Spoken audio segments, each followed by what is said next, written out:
Right now, the Drug Enforcement Administration is trying to stop the drug from fentanyl from getting into Kentucky and surrounding states. It says millions of potentially lethal doses of fentanyl have been seized in the region this year alone. Jamie Mays spoke with the DEA tonight. Jamie, what are they doing to keep it from coming in?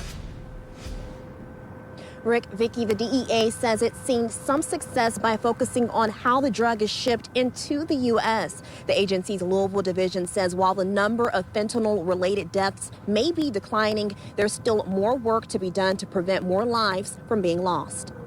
Fentanyl is without a doubt one of the largest epidemics we've ever faced in this country, if not the largest. The Drug Enforcement Administration's Louisville Field Division says they're doing all they can to prevent fentanyl from entering the U.S. This year, they say they seized more than 170,600 fentanyl-laced counterfeit pills. They estimate this represents nearly 89 million potentially deadly doses, which were kept out of Kentucky, Tennessee, and West Virginia.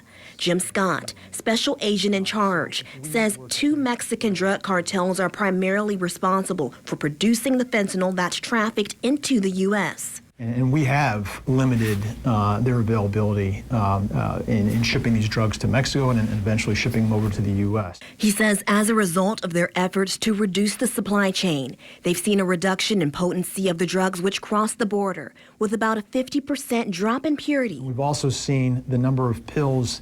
Let's say we seized 10 pills. In the last couple of years, the number of deadly doses out of those 10 pills would have been about 7, and that's dropped to about 3.